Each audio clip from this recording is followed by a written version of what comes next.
Hello everybody, आपका जनता जागृति news में स्वागत है। आज हम ऐसे शख्स के घर आए हैं जिन्होंने पूरे गांव की नहीं बल्कि पूरे राज्य तथा पूरे ज़िले का नाम रोशन किया है।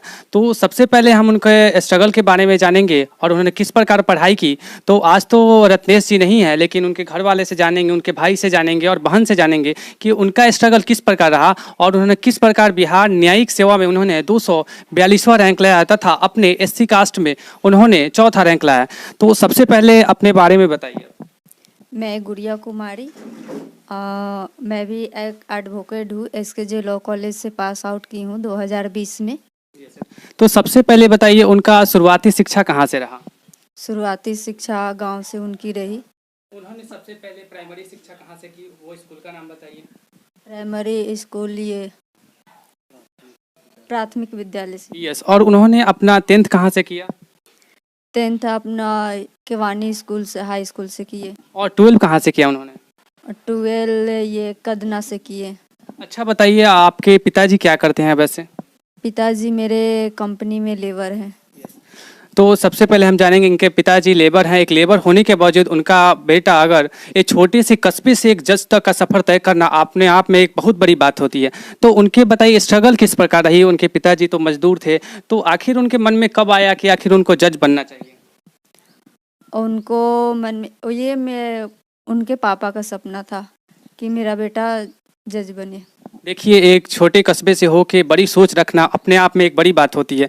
तो थोड़ी उनके बारे में बताइए कि शुरुआती शिक्षा के बाद उन्होंने अपना लॉ किया, तो लॉ उन्होंने कहाँ से किया वैसे? लॉ किए मुजफ्फरपुर SKJ लॉ कॉलेज से। कभी ऐसा समय तो नहीं आया, पिताजी के मजदूर थे तो लगा कि नहीं ये सब नहीं करनी चाहिए, कोई भी छोटी मोटी नौकरी ले लेनी चाहिए जिससे परिवरिश हो जाए, तो उनको कभी इस प्रकार तो नहीं लगा? मेरे पापा का भी सपना था कि वो जज बने और मेरे भैया का भी सपना था कि वो जज बने। इसी सपने के लिए हर एक कठिनाइयों को, हर एक परिश्रम करते रहें और कोई भी दिक्कत आती थी, कोई भी परेशानी आती थी, उसको नज़रअंदाज करते हुए, उसको सहन करते हुए आगे बढ़े।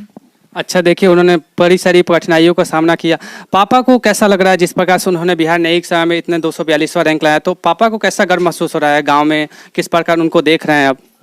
गांव में बहुत, हम लोग भी बहुत प्राउड फील हो रही है कि इस पंचायत में कोई भी जज नहीं है और पूरे पंचायत, पूरे प्रखंड, पूरे जिला का, इस बिहार का प्राउड फील हो रही है। देखिए, ये तो सबसे गर्व की बात है कि गांव में पहले ऐसे व्यक्ति होंगे जिन्होंने बिहार न्यायिक सेवा में 242वां रैंक लाया। तो आइए कुछ उनके भाई से भी जान लेते हैं। सबसे पहले थोड़ा बताइए उनके बारे में। आप तो ये कितने नंबर पे हैं आप? हम सबसे छोटे हैं। आखिर बताइए, वो शुरू से स्टार्टिंग में जो शुरुआती शिक्षा थे वो कैसे थे पढ़ने में? पढ़ने में तो थोड़ा अच्छे थे और अच्छे पढ़ाई फिर करते थे, तो फिर पापा बोले कि ये पढ़ाई आगे जाके अच्छा होगा। फिर वो पापा उनको पढ़ाने पर ध्यान दिए। तो और बताइए, जैसे कि आप तो आपके भाई जज बन गए, तो आपको देख के या आपके भाई को देख के गांव वालों को किस प्रकार गर्व महसूस हो रहा है कि एक छोटे से कस्बे से जाके जज बनना कैसा लग रहा है गांव वाले को लोग? बहुत गांव वाले लोग को बहुत प्राउड फील हो रहा है कि और हमारे गांव के नाम रोशन किए हैं, इसलिए। अब तक कितने लोग उनसे मिलने तक अभी तक आ गए हैं? अभी तक बहुत लोग मिल गए हैं, अभी और मिलने आ रहे हैं। तो जब रिजल्ट आया, जब उनका लिस्ट में नाम आया, तो उस समय माँ और अपने पिताजी को उस प्रकार कैसा महसूस हुआ?